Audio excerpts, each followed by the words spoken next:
deh kita diem aja kita tuh kena omongan orang ya. Cyberbullying is a common thing sekarang ini. Sebenarnya di Indonesia tuh udah nggak ada loh standar kecantikan yang bener-bener pakem.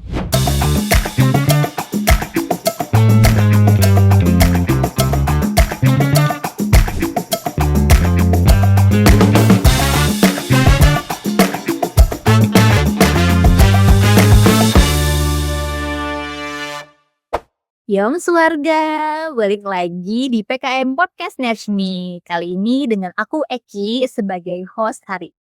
Nah, sekarang kita udah kedatangan 2 tamu spesial dari sebuah institusi legendaris yang udah bertahun-tahun mencetak perempuan-perempuan hebat di bidang ekonomi, politik, budaya juga ya. Dan ini langsung aja aku perkenalkan Pak Ai Subing dari Yayasan Putri Indonesia dan juga Kak Atla Hardian, Putri Indonesia Intelijensia 2026. Halo Pak Ai. Halo, makasih. Iya. Nah, selamat datang loh di podcast kami. Terima kasih udah menyempatkan ya ke sini. Pertama-tama nih aku mau kenal sama Pak Ai nih.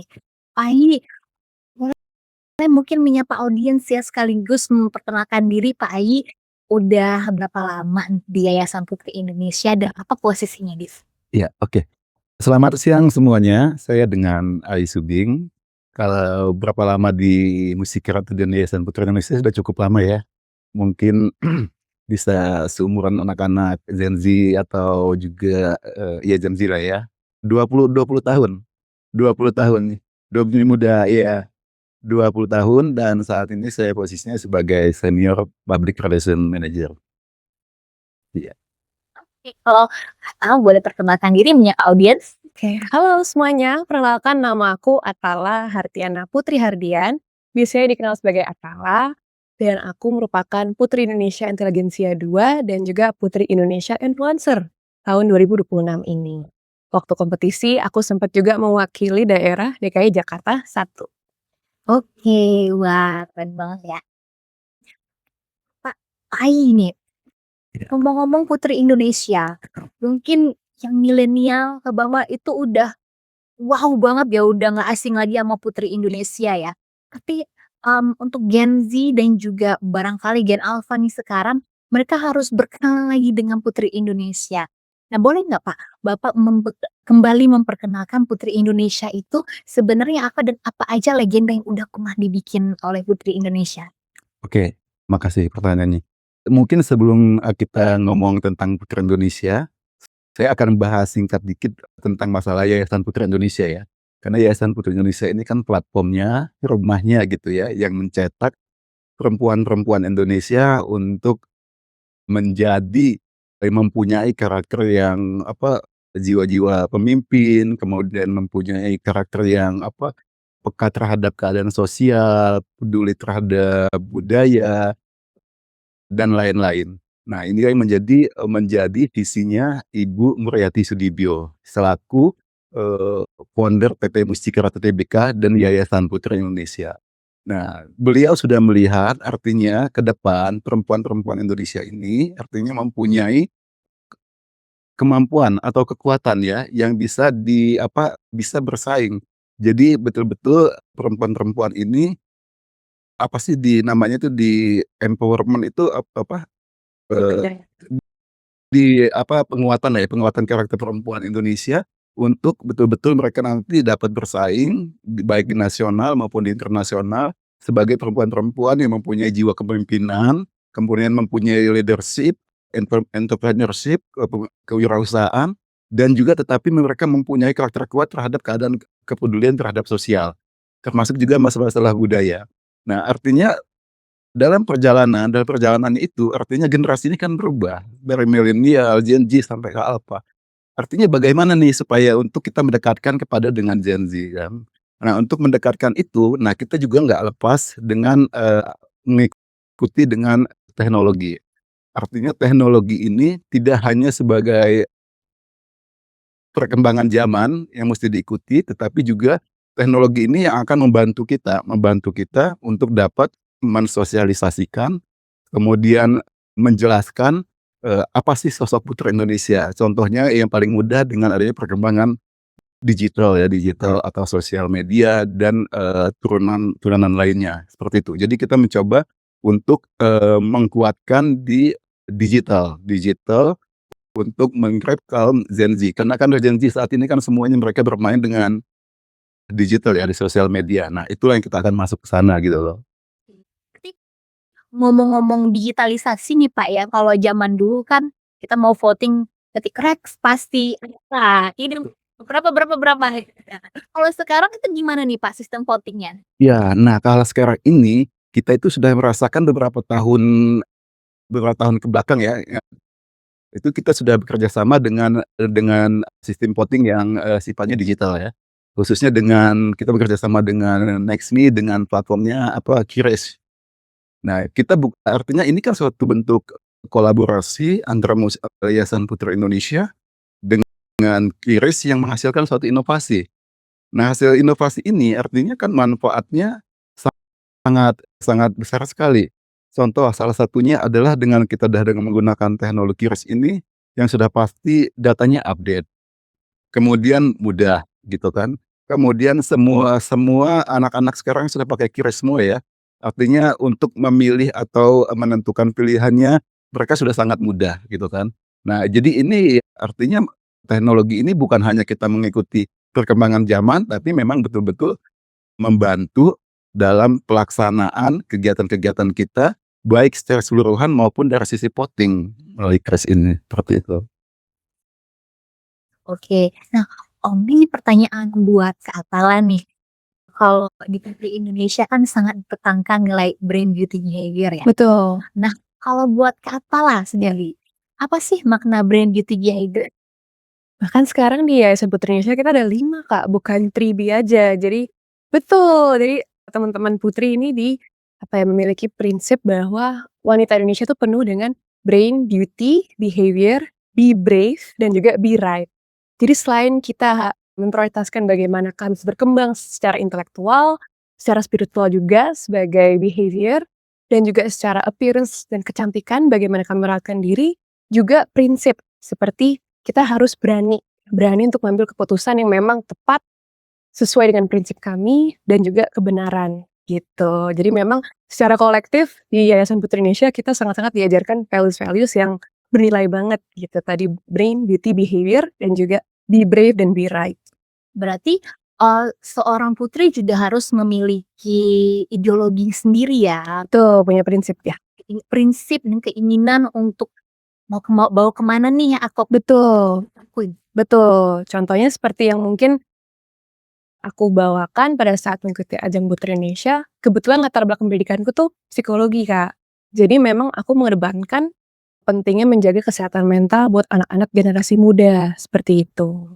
I see I see. Nah, kalau Pak Ai sendiri bagaimana nih dengan brain, beauty, behavior, be brave, dan be right? Itu menurut Pak Ai bagaimana prinsip itu? Ya, artinya kalau saya melihat dari sisi brand ya, brand itu artinya nggak hanya sebatas kemampuan secara intelektual atau cerdas gitu ya, tetapi di sini dari brand ini artinya kemampuan mereka untuk mengambil, seperti misalnya tadi, mengambil keputusan, kemudian untuk berpikir secara kritis dan menentukan pilihan-pilihan yang terbaiknya itu dari sisi brand-nya. Kemudian kalau untuk, brand beauty. Nah, beauty juga artinya saat ini kalau saya ngelihat atau mungkin dari yayasan juga melihat beauty itu bukan hanya untuk kecantikan semata gitu kan.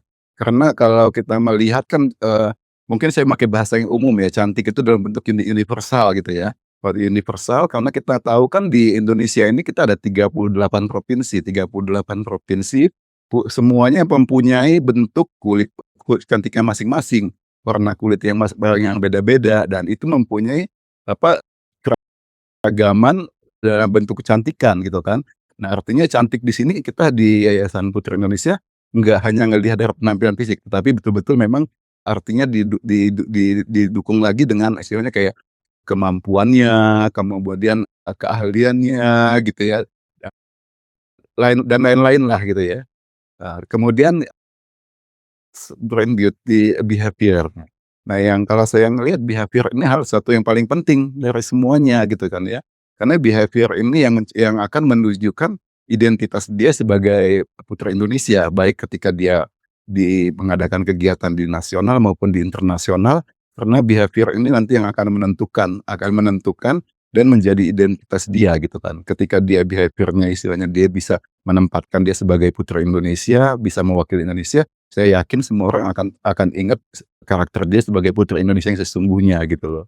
Kalau untuk kayak yang brave dan di right, ya saya sama seperti apa yang disampaikan oleh Atala tadi gitu. Nah, kalau ngomong-ngomong beauty nih Pak ya, emang kita tuh sekarang udah makin lumrah dan ternormalisasi untuk menerima berbagai standar kecantikan ya. Jadi cantik tuh udah nggak satu cetakan lagi nih, nggak cuman putih, panjang rambutnya, langsing. Nah sekarang kan kita bisa memfasilitasi lah segala macam standar-standar itu. Nah di Yayasan Putri Indonesia sendiri, itu bagaimana kita menonjolkan beraneka ragam kecantikan Indonesia tersebut? Iya. Oke. Ya kalau di Yayasan Putra Indonesia kan jelas ya, artinya, semuanya kita untuk merekrut putra Indonesia kita tidak pernah memberikan batasan kepada peserta-peserta ini dengan standar, tapi memang kita sudah ada pakem-pakemnya dan itu pakem-pakemnya itu standar yang umum gitu kan. Nah, tapi kalau mau melihat kecantikan artinya secara umum, artinya kita dari Papua, kemudian dari NTT, Timur, kemudian dan lain-lain semuanya, kita mempunyai kesempatan yang sama, mempunyai cantik yang sama untuk tampil gitu kan. Bahkan kita juga artinya banyak seperti kayak kemarin aja kita untuk yang top Signia aja ada dari Papua, kemudian juga ada Kalimantan, juga artinya semua provinsi kita ya setiap tahun pasti akan mewakili gitu ya, sesuai dengan kecantikan masing-masing. Ini menunjukkan bahwa kita memang enggak melihat kecantikan itu hanya dari satu sisi, artinya cantiknya seperti yang mesti putih, mesti rambutnya panjang, atau mesti kulitnya seperti ini dan lain-lain. Jadi memang betul-betul kecantikan itu kita kecantikan yang betul-betul yang Nusantara dan Indonesia gitu, seperti itu. Kalau Kak Atala sendiri bagaimana menanggapi hal itu? Bahwa kecantikan itu sebenarnya sesuatu yang nggak bisa kita terima bulat-bulat, tapi enggak. Semua kecantikan tuh memiliki banyak sekali variasi. Nah, kalau Kak Atala memaknai kecantikan itu sebenarnya seperti apa? I agree fully dengan statement bahwa semua orang tuh pasti memiliki kecantikannya sendiri. Beauty lies in the eyes of the beholder ibaratnya kan. Karena juga mengikuti Putri Indonesia tuh, aku sendiri ketemu dengan teman-teman dari Sabang sampai Merauke yang bener-bener luar biasa budayanya dan aku pun jadi belajar bahwa, oh sebenarnya di Indonesia tuh udah nggak ada loh standar kecantikan yang bener-bener pakem. Everyone has their own unique characteristics dan aku jadi belajar bagaimana teman-temanku tuh mungkin merawat kecantikannya dari culture masing-masing gitu. Ada rutinitas-rutinitas sendiri yang aku kayak, oh aku belum tahu ini gitu. Jadi memang aku belajar banyak sih dengan bervariatifnya putri-putri di Putri Indonesia. Beda-beda jenis rambut tuh beda. Betul, cara maintenance-nya seperti apa, rambut ikal, rambut lurus, rambut wavy itu beda-beda semuanya gitu. Dan kebetulan juga dari PT Mustikara tuh memprovide produk-produk yang sangat support dengan berbagai jenis kebutuhan kita. Nah, ngomong-ngomong kecantikan dan juga platform digital ya. Oh, kayaknya sekarang tuh udah rame banget cyberbullying. Iya. Ya. Nah, bagaimana Kak Atta mempersiapkan mental untuk menghadapi cyberbullying? Because gini deh, kita diem aja kita tuh kena omongan orang ya. Betul. Ini misal kita salah bicara. Iya. Barangkali pesan kita tuh sebenarnya bukan seperti itu. Cuman orang bisa aja ngedit ya kan. Edit, kemudian juga yang namanya pesan seperti beauty ya, pesannya tersampaikan from the ears of the beholder kali ya. Iya. Bagaimana Kak Apala mungkin menjaga sikap, kemudian juga menjaga hati dan pikiran dari para bulliers, dan juga bagaimana Yayasan Putri Indonesia itu membekali putri-putri untuk menghadapi dunia digital. Nah, nanti itu pertanyaan itu. Iyalah. Iya, jadi sebenarnya memang cyberbullying atau bullying in general kan hal yang unfortunately nggak bisa kita escape gitu loh. Mau tahun berapa aja pasti akan ada bentuk penindasan lah ibaratnya. Dan when I join Putri Indonesia, I knew what I was about to expect. Tapi ternyata, wah, it's much more than that gitu loh. Memang unfortunately cyberbullying is a common thing sekarang ini termasuk dalam dunia pageantry. Tapi juga aku secara realistis mikirnya, sebenarnya orang-orang yang komentar ini kan nggak kenal aku Mhm. secara personal. Mereka cuma ngeliat apa yang ada dalam media sosial. Dan sayangnya mungkin ketika berkomentar, ya dianggap ini adalah hal yang normal gitu loh. Jadi I try not to take it personally. Karena buat apa gitu kan. Kecuali memang ini sebuah kritik yang membangun, aku bisa mempertimbangkan gitu. Apakah benar yang mereka masukkan ini, dan itu sebagai individu ya Kak. Kalau misalnya apa yang mungkin aku pelajarin dengan beberapa tahun kuliah gitu kan dari psikologi, itu juga it's not something yang harus kita kendalikan karena it's beyond our control. We focus on what we control. Control the controllables ibaratnya. Kan nggak bisa ya kita ngeblok satu-satu atau kayak nge-DM satu-satu, nggak usah ngomong ini, nggak usah ngomong ini, kan buat apa juga. It's wasting our time and our energy juga gitu. Jadi memang aku rasa bagaimana cara menyikapi haters atau mungkin para pelaku bullying tuh adalah dengan kepala yang lebih tenang, melihat dulu ini sebenarnya ada apa ya, ada alasan khusus nggak sih mereka mengatakan ini. Ngomong-ngomong soal bullying tuh emang gak ada habis-habisnya, apalagi aku cuma bisa membayangkan di pageantry itu pasti banyak banget orang yang ini ngomong tuh cuman for the sake of Iya betul, I'm just saying gitu kan, heeh. dan rasanya tuh still hurtful kadang. Iya. Not even kadang, it's always been hurtful ya. Iya. Misalnya ada orang yang ngomongnya, aku jahat kok nggak mikirin aku ya sebagai manusia, kan di balik akun ini juga ada aku yang seorang manusia berperasaan. Benar. Sebenarnya kalau Kak Tala sendiri, ada pesan nggak sih buat cyberbulliers out there yang just beaming for the sake of being? Well, I'm a firm believer ya Kak, bahwa orang yang ngebully itu adalah orang yang sebenarnya tersakiti. Orang yang ngerasa insecure gitu kan. Mungkin mereka melihat ibaratnya rumput tetangga lebih hijau gitu, sehingga untuk mengatasinya they express themselves dalam bentuk amarahnya, frustrasinya, kekecewaannya. So, it mungkin itu adalah waktu untuk bebenah diri gitu, kayak why do you feel that way? Instead of getting ready to send that next comment or next content, coba lihat dulu, why am I doing this? Gitu, ask yourself that, why? Reflect to yourself.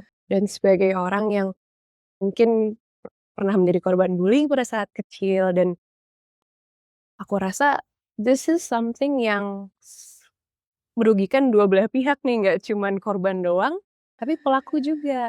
Because they're not aware. They're not aware that they're hurt, they're not aware that they're insecure, dan cuma dikeluarin aja gitu kan ibaratnya.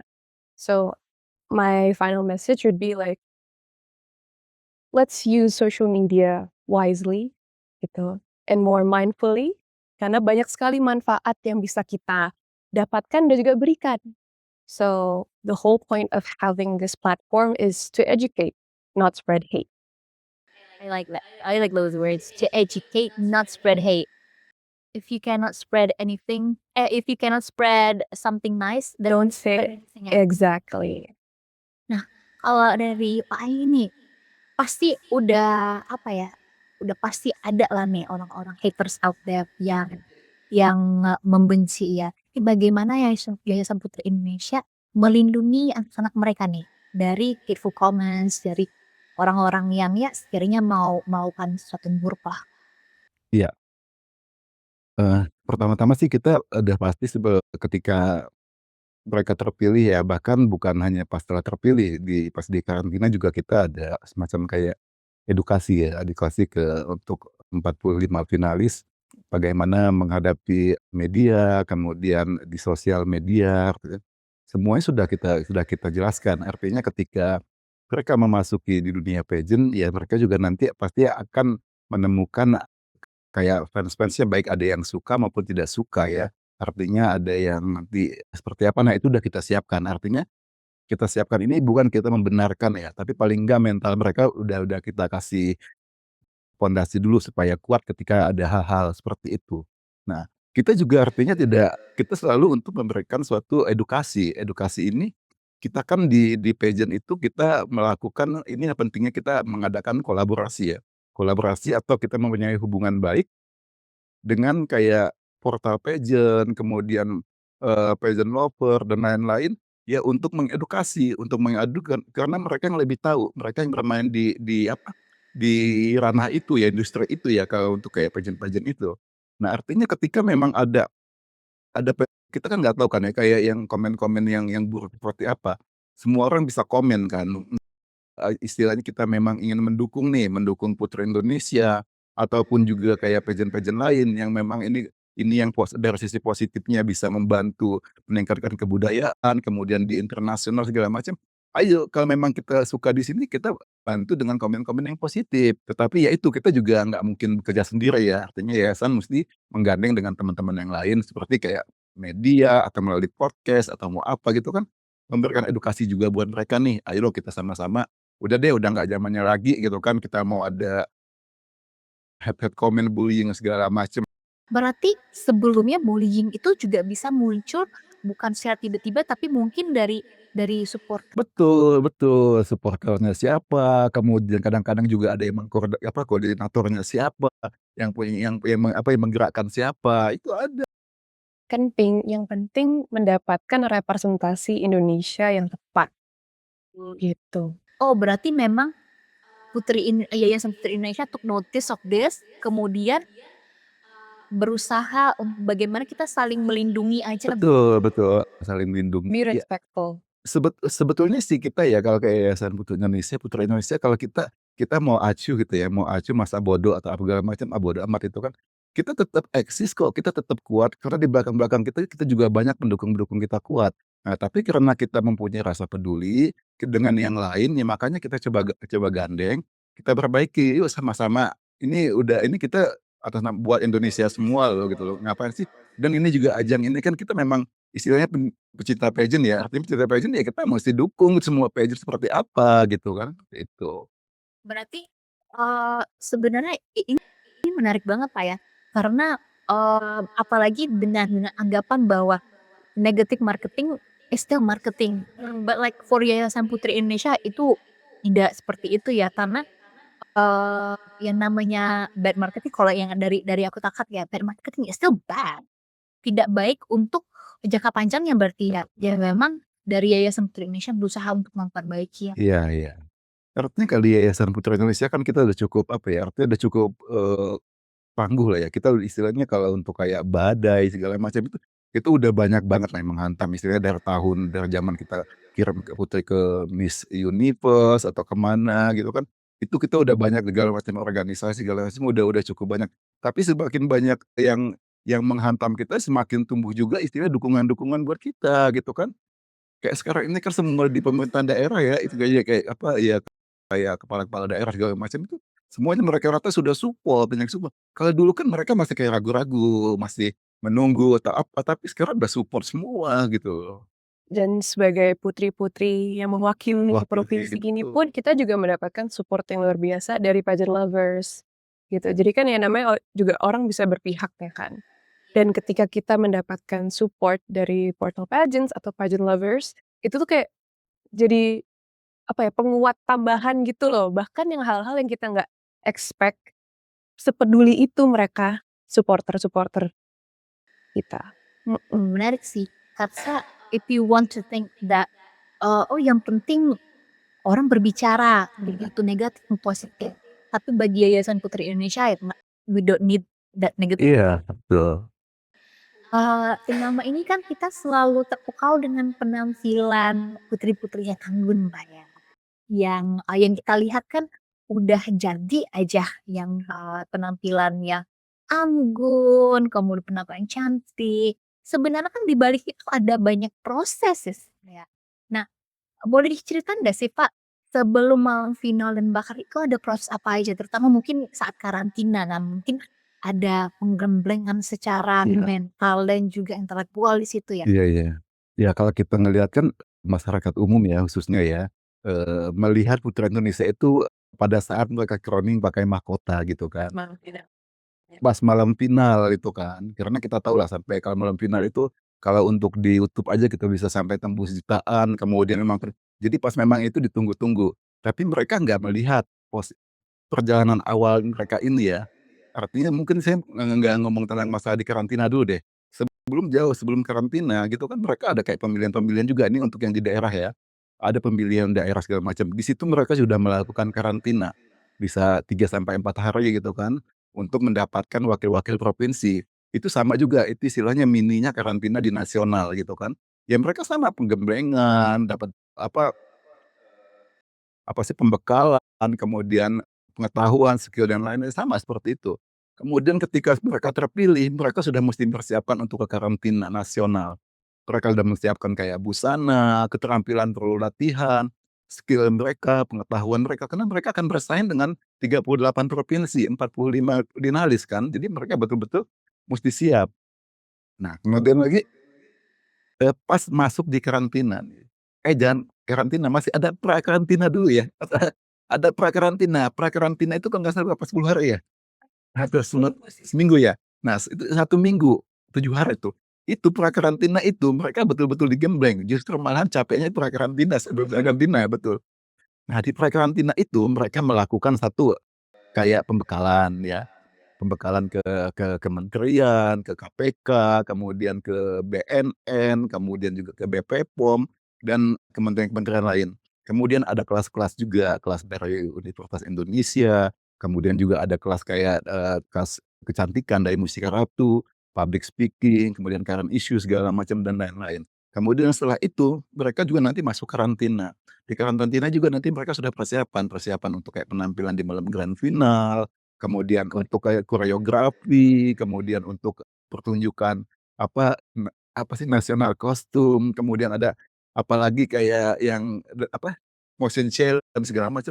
Jadi itu memang betul full gitu kan. Dan kita tahu mereka ini kadang-kadang kita juga kasihan gitu kan.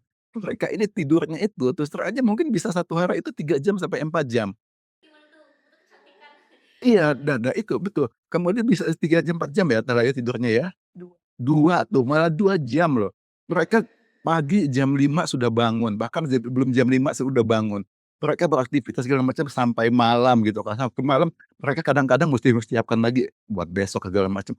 Itu enak banget mereka udah siap-siap lagi dan untuk mengikuti karantina lagi gitu loh. Nah, makanya saya bilang, saya bangganya di Putri Indonesia itu apa gitu kan. Dari semua pageant baik nasional maupun internasional, saya tahu betul gitu kan, yang paling bagus ini ya Putri Indonesia, yang paling yang mempunyai bobot, yang mempunyai apa apa sih, yang mempunyai nilai lebih, nilai tambah gitu ya, memang tuh, ya memang Putra Indonesia, bukan karena saya di Putra Indonesia ya, tapi dari kacamata saya melihatnya membandingkan dengan yang di luar seperti itu gitu. Betul nggak Tala? Betul. Betul kan? Capek kan? Tapi memang capeknya itu memang mereka nggak bakal lupa dan mereka mendapatkan ilmu dan lain-lain itu yang nggak akan Once bakal in a lupa lifetime. sebutan gitu loh. Tadi Kakaknya nyebutin kan ya BPK, KBK, BNN, dan instansi-instansi nasional lainnya.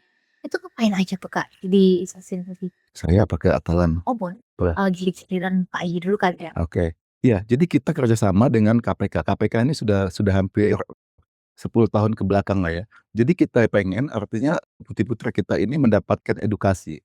Edukasi mereka ini kan apa ya, sebagai anak-anak muda ya, sebagai anak muda, sebagai public figure gitu kan, yang dapat nanti menjadi gitu kan ya, menjadi kayak apa, spokesperson atau brand ambassador atau apa dari KPK. Karena ya kita juga melihat KPK ya, kita nggak bisa KPK itu istilahnya sebagai lembaga yang betul-betul yang memiliki, super power gitu kan. Artinya bagaimanapun juga dia butuh bantuan. Butuh bantuan, dengan pihak lembaga lain. Nah, dalam hal ini dengan Yayasan Putra Indonesia, ya artinya untuk membantu mereka menyampaikan hal-hal penting terkait dengan masalah korupsi, anti korupsi gitu ya. Dan ini kita juga kerjasama dengan KPK, artinya finalis-finalis kita di masing-masing provinsi nanti mereka akan menjadi duta gitu ya, duta untuk membantu sosialisasi, program kerjanya KPK. Begitu juga dengan BNN, hampir sama seperti itu. Oh, kalau, dari perspektifnya Kak Atala ketika berada di instansi-instansi pemerintah itu apakah, kita tuh sebenarnya di sana sebagai apa, dapat sosialisasi dari Iya, benar Kak. Dapat pembekalan dan informasi yang memang bisa kita sampaikan ke masyarakat luas. Karena kan tadi dengan adanya platform digital, kemudian ada portal pageant, semuanya kan pasti akan mengikuti kegiatan-kegiatan kita. Dan sebagai seorang putri ya tentunya kita harus bisa, memanfaatkan momentum momentum tersebut, gitu. What better way to promote something than follow its origins kan. Jadi kayak kalau misalnya kita diberikan pembekalan sebagai seorang putri yang bisa dijadikan sebagai public figure, penting banget kita bisa menyuarakan pesan-pesan tersebut. Berarti pesan-pesannya itu anti korupsi, anti kalau BNN anti narkoba, Narkotika, betul. ada instansi apa lagi Pak tadi? Bepom, Bepom. BPOM, berarti kalau BPOM penggunaan kosmetik, lebih selektif dengan menggunakan kosmetiknya. Karena kan risknya bisa ke kesehatan ya Kak, itu. ih, keren banget ya ternyata nggak cuman, pas karantina doang, aku baru tahu ternyata ada pra-karantina. Which is basically karantina juga sih. Hitung-hitungannya sih iya. Yes. Oke, ini pertanyaan buat Pak ini berikutnya nih. Oke, kan tadi ngomongin soal women entrepreneurship dan women empowerment ya. Nah, ini pasti erat hubungannya dengan advokasi oleh Putri Indonesia. Nah, boleh diceritakan nggak Pak, bagaimana caranya Yayasan Putri Indonesia ini mendukung advokasi yang putri-putri jalankan? Mengingat juga jabatan Putri Indonesia itu mostly hanya bertahan 1 tahun ya. Ya, bagaimana agar advokasinya ini bisa sustainable ke tahun-tahun berikutnya? Dan itu boleh diceritain. Ya, terkait masalah advokasi ya, kalau advokasi itu biasanya kan kita putri-putri itu mereka sudah mempunyai, tema ya, tema mereka mengangkat advokasi apa nih. Nah nanti kita di Yayasan Putra Indonesia, karena advokasi ini kan nggak mungkin, dia berjalan sendiri gitu kan, dia akan laksanakan, meskipun juga dengan Yayasan Putra Indonesia. Makanya ada Yayasan Putra Indonesia, kita mencoba untuk menjembatani. Nah salah satu dari kolaborasi tadi, artinya kita bekerja sama dengan apa, Crash Golf Tournament ya. Crash Golf Tournament ini kan artinya kita ngelihat satu, bukan hanya sekedar olahraga, tapi di kolaborasi ini kita mempertemukan artinya dengan berbagai pihak. Di situ ada dari lembaga-lembaga pemerintah, swasta, NGO atau apa. Nah dengan ada pertemuan seperti itu, kolaborasi itu punya rencana. Seperti tahun lalu kita membuat dengan kegiatan ini sifatnya kalau dengan Go Green ya, Go Green. Nah nanti mungkin yang tahun ini tentang sosial dan lainnya. Artinya ya itu, advokasi ini tentunya kaitannya erat dengan kolaborasi. Kolaborasi ini akan melibatkan berbagai pihak, bahkan dengan adanya kolaborasi ini ya kembali lagi akan menghasilkan suatu inovasi. Nah ini kan suatu inovasi kan dengan kita ada kerjasama Putri Indonesia dengan Crash Golf Tournament ini kan. Inovasinya apa? Ya tadi membuat satu kegiatan bersama yang sifatnya mungkin dengan teknologi-teknologi apalah yang ada gitu ya, seperti itu. Ngomong-ngomong soal advokasi, kan Pak udah bertahun-tahun ya di Yayasan Putri Indonesia. Ada nggak sih Pak, putri mungkin dari tahun 90-an atau tahun berapa yang advokasinya itu berkesan banget untuk Pak? Iya, kalau semuanya sih saya berkesan semua ya sama Putri Indonesia ya. Mungkin kebetulan yang kalau banyak jalannya kebetulan waktu itu saya ditugaskan gitu ya, ditugaskan untuk mendampingi lebih banyak siapa gitu ya. Nah, saya lebih banyak waktu itu jalan dengan si Jolin gitu ya, Jolin apa ya, Jolin ya tahun 2019.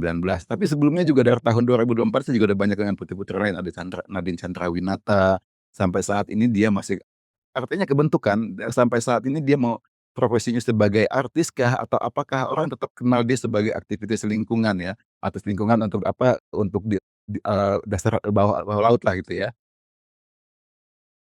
Orang masih ingat gitu kan sama dia, seperti itu dia sebagai aktivis lingkungan yang, suka lingkungan. Kemudian juga dengan ada yang dengan Fiona Kalahan. Fiona Kalahan itu dia dia saya lupa dia Putri Indonesia tahun berapa, finalis sih.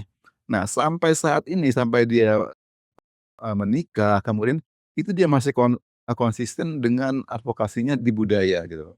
Di budaya, jadi dia itu ya sudah keliling Indonesia. Ketika dia itu datang ke Indonesia, istilahnya mau kemana aja, dia lebih banyak di Papua, suku-suku pedalaman Papua.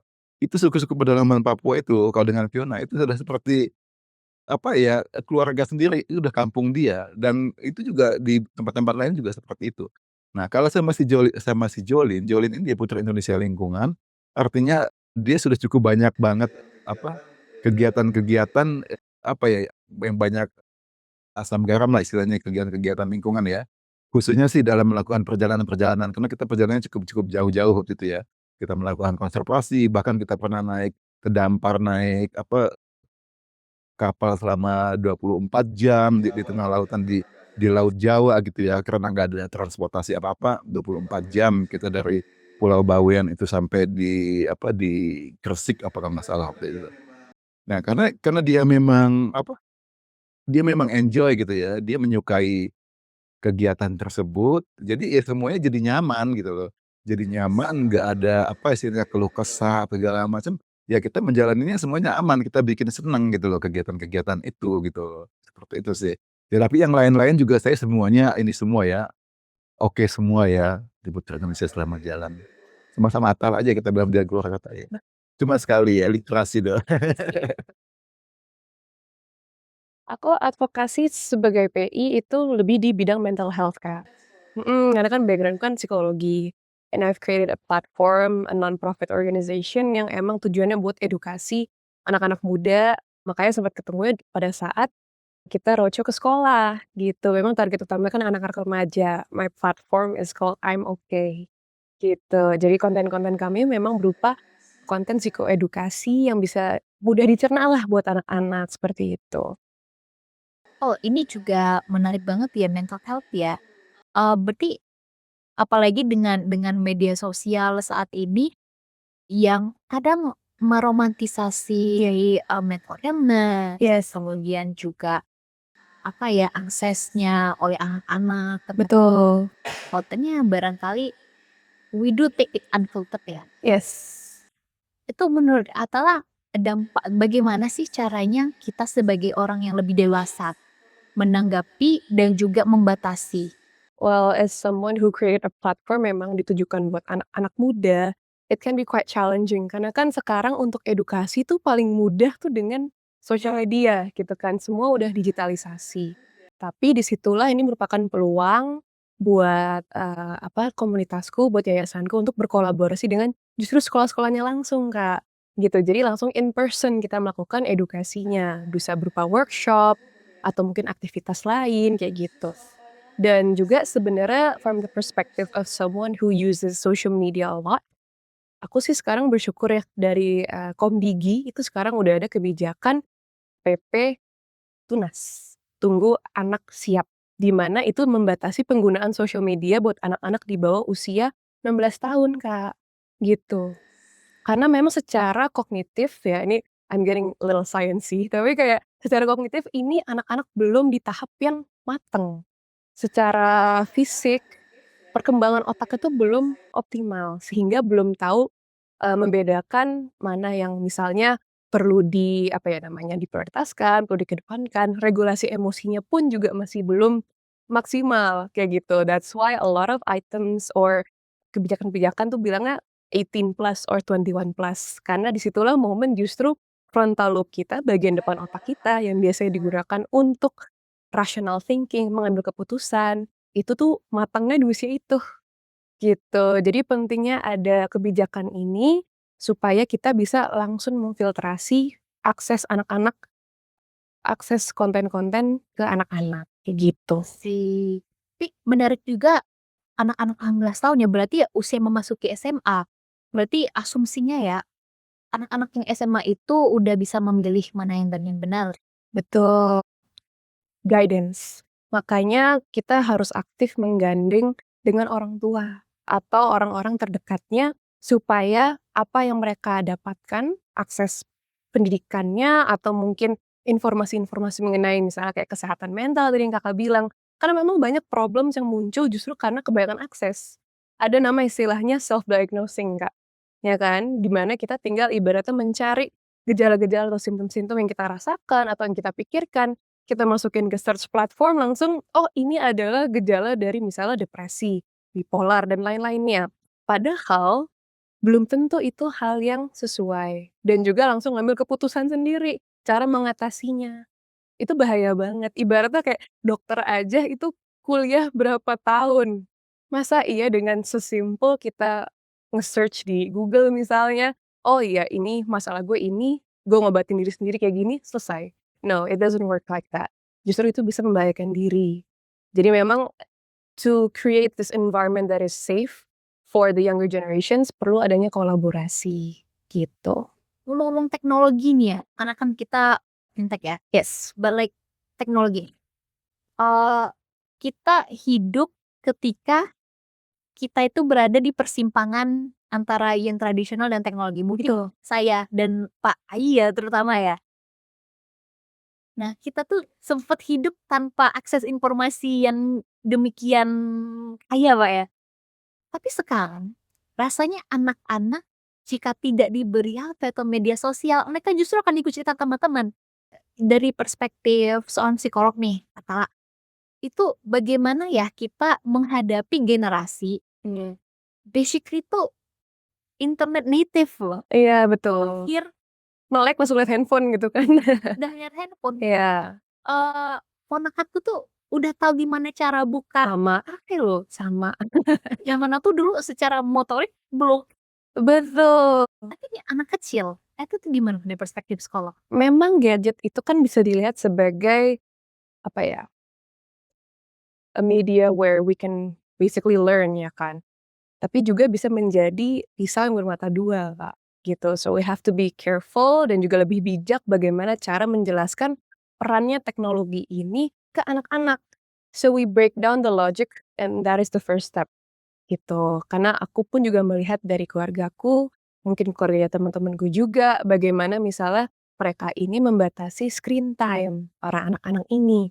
Dan dijelasin kenapa sih kamu harus screen time, menggunakan bahasa yang lebih sederhana, yang lebih mudah dipahami oleh anak-anak sehingga mereka nggak, apa ya, berusaha untuk ibaratnya curi-curi gitu loh. Karena kan ya namanya juga anak kecil ya kan, pasti mereka akan adalah kepo-keponya sendiri kayak gitu. Jadi memang harus di-breakdown into simplified understanding buat anak-anak dan selain itu juga di-support dengan kegiatan-kegiatan yang justru mendukung perkembangan kognitif mereka. Misalnya lebih banyak aktivitas motorik, membaca, kemudian juga misalnya menggambar, jadi soft skill yang bisa kita latih tanpa harus menggunakan gadget. Kembali ke bagaimana kita lakukan dulu, misalnya waktu kecil kalau aku jalan-jalan ke mall sama mama, mama pasti bawanya puzzle. Kan nggak ada gadget kan, puzzle, boneka, atau apa, terus kita sama-sama menyelesaikan puzzle-nya bareng-bareng. Itu ngelatih aku untuk, oke problem solving-nya kayak apa, ngelihat detail seperti gimana. Jadi coba kita shift perspektifnya dari yang mungkin sekarang semua memang bisa dilakukan dengan satu device, tapi juga sebelum device ini ada kan kita survive aja, gitu. Ini menarik sih, problem solving ya Pak Ai dan Kak Ata ya. Ngomong-ngomong soal anak, soal individu kan mereka ini seorang individu yang memiliki akses ke teknologi salah satunya AI. Nah, kalau zaman kita dulu mungkin Pak Ai ya, kita mau bertanya apa, ingatnya Airpool. Kita kita, tidak jangankan Google, jangankan AI, Google pun waktu itu belum semuanya memiliki akses informasi ke internet ketika itu ya. Tapi anak-anak sekarang kan, ditanyanya apa, mereka bisa mengakses ke AI.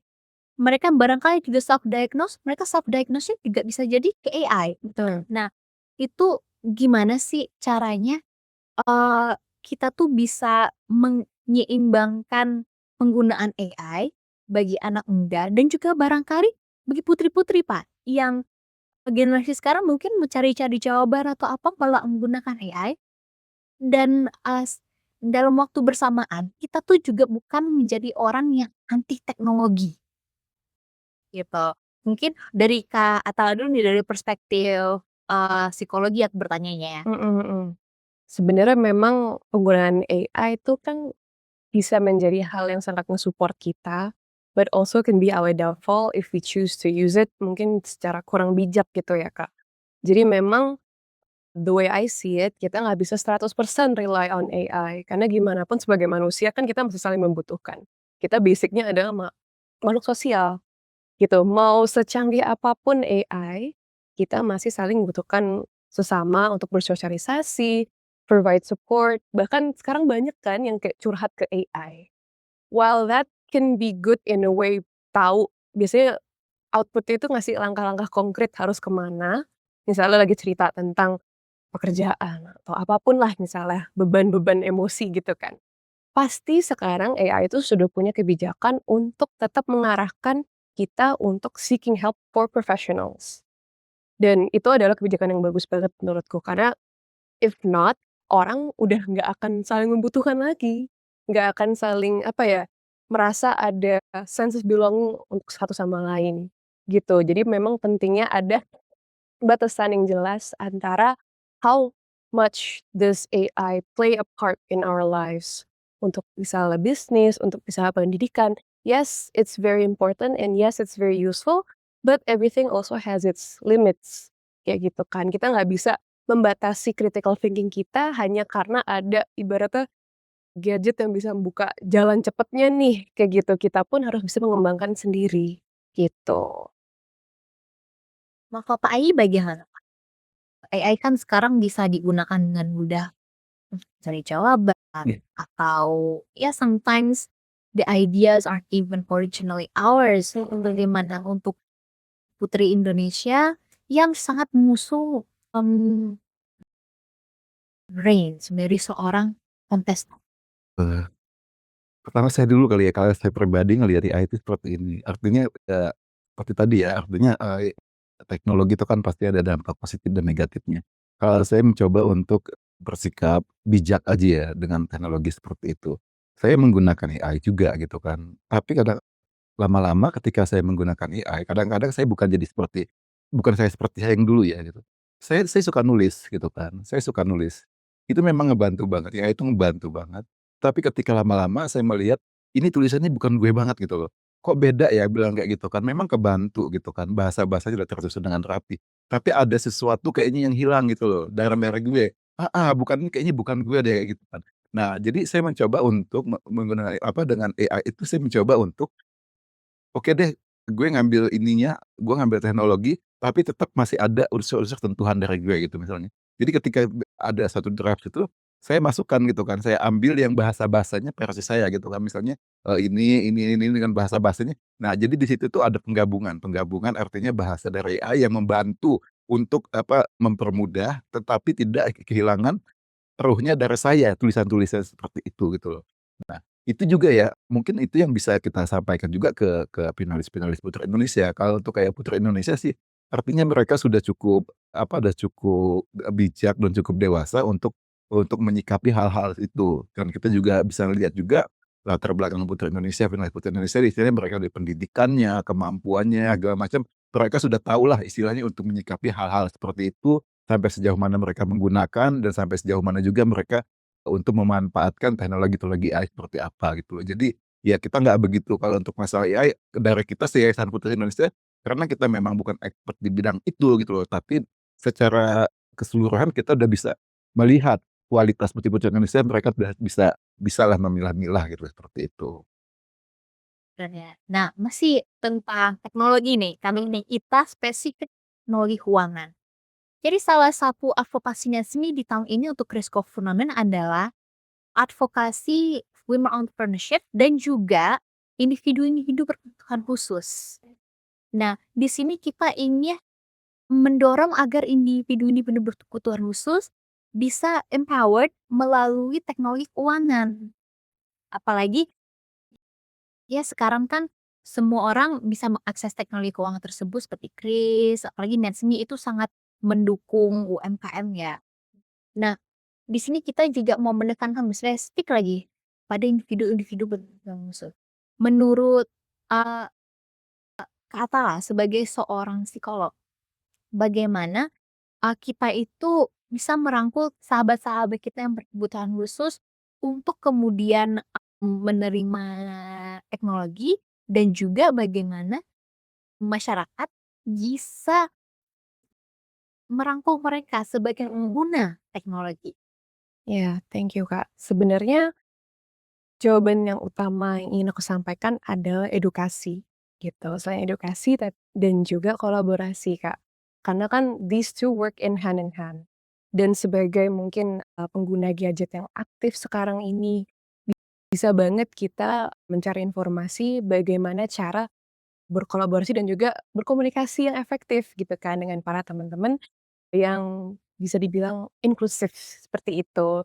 That is why sebagai mungkin public figure, sebagai putri Indonesia, kita penting banget belajar bagaimana caranya untuk memanfaatkan teknologi ini agar kita bisa menyebarkan pesan bahwa inklusivitas itu adalah hal yang udah wajar banget gitu loh. It's not something new, justru itu hal yang harus kita kedepankan kayak gitu. Dan I'm a firm believer bahwa everyone has equal opportunities at learning dan sebagai mungkin kita yang melihat teman-teman yang bisa berkegiatan seperti kami misalnya, ada keterbatasan-keterbatasan tertentu, ayo kita sama-sama menjadi mereka yang membuka pintu, gitu. Kita rangkul para teman-teman ini supaya bisa sama-sama berkolaborasi, gitu.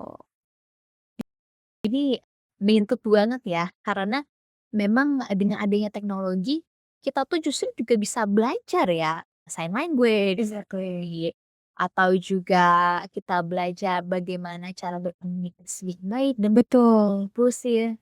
Nah, terus kan kerjasama gini Pak, Yayasan Putri Indonesia.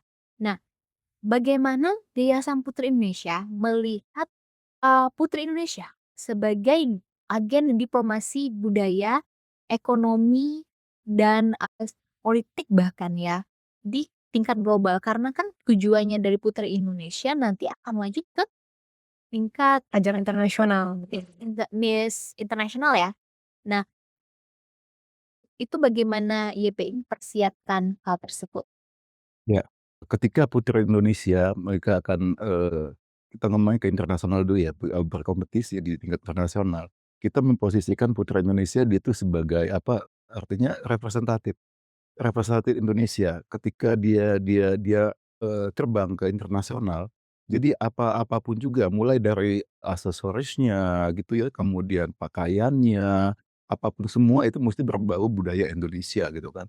Nah, kemudian juga putri-putri Indonesia ya kita mesti perkenalkan dong kerama-tamahan Indonesia seperti apa, orang timur di sana gimana pergaulannya, kemudian teknologinya, apa yang ada di Indonesia, pariwisata segala macam, itu udah kita bekali semua, kita persiapkan semua gitu kan, bekal untuk dia di sana gitu loh. Karena ketika dia menginjakkan kakinya di internasional, dia adalah sebagai etalase, ya etalase ya, mungkin saya bisa sebut etalase, etalase Indonesia. Jadi orang memandang dia itu adalah itu Indonesia gitu kan. Apa yang dipandang? Ya itu dari penampilannya, penampilannya yang udah kita siapkan gitu kan. Seperti saya sampaikan tadi, dari kain-kainnya, bajunya, kemudian tutur katanya, kemudian cara pergaulannya, segala macam yang dia mencerminkan betul-betul orang Indonesia gitu loh.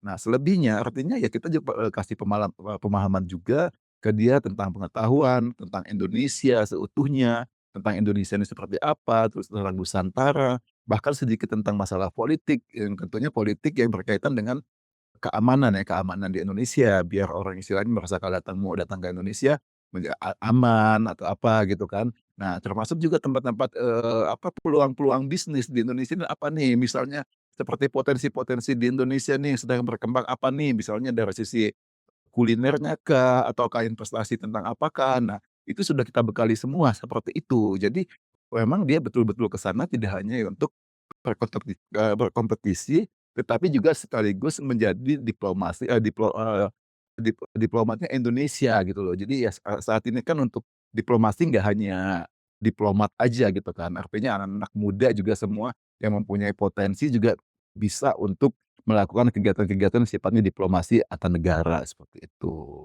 Oke warga, sekarang namanya podcast PKN, podcast Netsme itu nggak lengkap kalau misal kita nggak nanya sebuah pertanyaan PKN.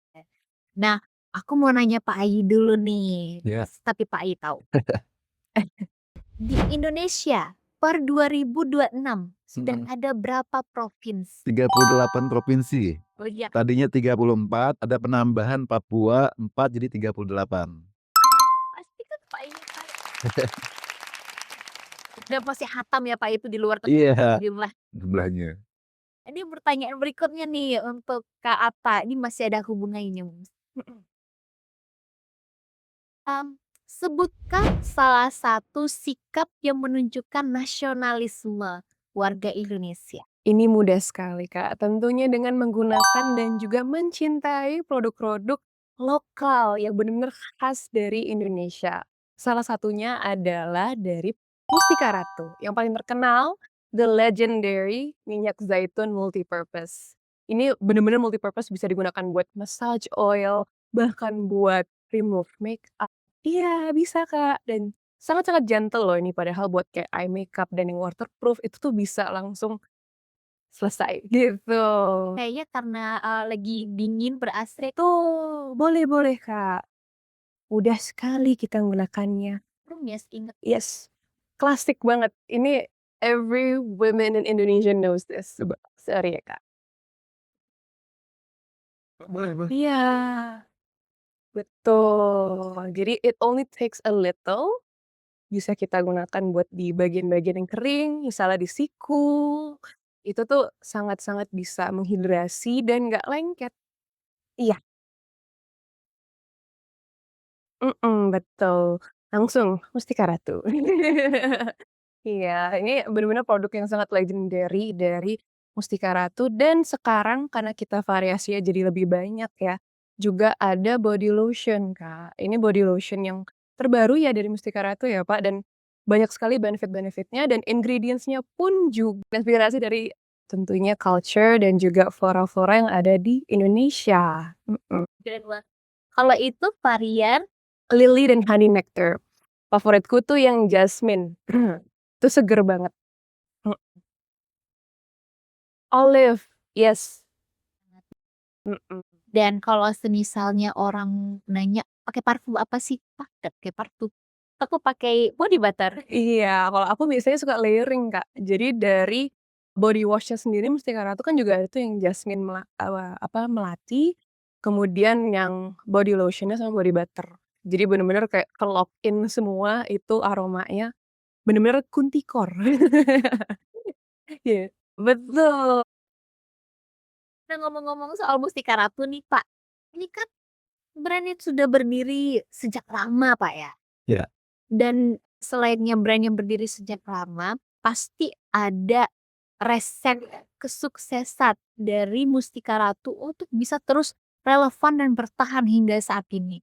Boleh di-spill nggak, Pak? Itu apa aja sih transformasi yang telah terjadi? Ya. Kalau untuk brand kita Mustika Ratu itu ada unique selling-nya adalah kita satu menggunakan, bahan-bahan dari tumbuhan alami Indonesia. Kemudian juga sebagai warisan budaya Keraton Surakarta dan juga produk-produk kita dijamin aman dan halal gitu kan ya. Nah itu salah satu, tanpa zat kimia itu yang membedakan kita dengan produk-produk lain dan itu memang sudah terbukti ya dapat kita katakan dari zaman nenek kita dulu ya sampai saat ini artinya masih tetap ada apalagi kayak minyak zaitun ini kan dia sudah jadi kayak, produknya seluruh masyarakat Indonesia. Hampir semua kalangan baik dari tukang pijat sampai pejabat-pejabat segala macam, punya semua minyak-minyak zaitun gitu kan. Nah, kalau ditanya masalah transformasi dengan Putri Indonesia, artinya Mustika Ratu dengan Yayasan Putri Indonesia atau dengan Putri Indonesia, itu kan mempunyai visi dan misi yang sama ya. Secara gampangnya adalah, bangga dengan produk, dalam negeri gitu kan. Nah, dengan adanya visi dan misi sama itu, maka akhirnya, kita mencoba mengembangkan produk-produk kita yang betul-betul dari kalangan dari kalangan usia segmen nenek-nenek kita dulu sampai yang anak-anak muda saat ini. Kita mencoba mengembangkan produk-produk seperti itu dengan menggunakan Putri Indonesia sebagai brand ambassador-nya atau KOL-nya. Dengan maksud adalah kita di era digital saat ini, artinya kita semuanya dengan memanfaatkan platform Putri Indonesia, kita juga menggunakan platform digital gitu kan. Kita ingin menggayat artinya anak-anak muda saat ini, artinya ayo kita bangga dengan produk-produk lokal gitu, dengan produk-produk lokal, ya khususnya produk-produk Mustika Ratu gitu kan. Kenapa? Karena di sini tidak hanya Mustika Ratu aja, tetapi di sini juga di belakangnya ada industri-industri kreatif, ada UKM-UKM, ada petani-petani bahan-bahan baku yang turut, eee eee, apa, menjalankan produksi ini gitu loh. Nah anak-anak muda sekarang ini dia mencintai produk-produk lokal, produk-produk Mustika Ratu, otomatis akan membantu juga kayak ya lembaga-lembaga tadi kayak UMKM, kemudian industri kreatif, petani-petani lokal, semuanya akan terbantu dari sisi perekonomian. Dengan membantu sisi perekonomian, otomatis perekonomian masyarakat Indonesia tumbuh dan jalan. Dengan tumbuh dan jalan, paling tidak membantu perekonomian Indonesia dan kita harapkan seperti itu gitu ya untuk produk-produk lokal. Ya tidak hanya produk Mustika Ratu aja, kosmetik aja, semua produk-produk lokal artinya kita musti bangga dan kita musti dukung. Kalau bukan kita istilahnya anak-anak Indonesia, mau siapa lagi gitu kan. Masa sih kita musti kalah terus dengan produk-produk dari pihak luar seperti itu. Betul banget, Kak. Dan kita tuh kalau di Indonesia kan, seringkali mungkin terpesona dengan produk-produk impor dari luar. Padahal di dalam negeri sendiri udah banyak banget produk yang tidak hanya membuat ekonomi Iya, iya betul. juga. Ya Allah keren ya. Mhm. Iya. Sebetulnya gini sih, dengan produk-produk luar juga kita nggak kalah gitu ya. Cuman dengan produk-produk luar itu mungkin mereka berani dengan harga yang lebih murah gitu kan. Dengan harga yang lebih murah, dengan kualitas yang sama, tapi mereka nggak tahu gitu kan. Kadang-kadang produk yang dari luar itu kan, kadang-kadang mereka masuk belum ada dari izin dari BP POM atau apa gitu kan. Kita nggak tahu istilahnya ingredients-nya atau muatannya ada merkuri atau apa segala macam, kita kan nggak tahu. Zaman dulu kan itu banyak banget seperti itu kan. Produk-produk dari satu negara misalnya Cina atau apa segala macam kan itu banyak banget. Memang bagus ketika dipakai, nanti setahun, 2 tahun, 3 tahun ketika dia tidak pakai kelihatan banget perubahannya, gitu loh, seperti itu. Hasil dari apa, reaksi dari zat kimianya gitu. Nah, tadi Pai sempat nyebutin 40-an negara ekspor Iya, Mustika Ratu, itu dari mana aja deh? kalau saya sebutin satu-satu saya lupa, tapi udah pasti benua-benuanya ya, benua Eropa, kemudian benua Asia, Timur Tengah, Asia Tengah, Asia Tengah, sama Afrika, gitu. Tuh favorit deh, ya yang paling best seller di Eropa nih misalnya.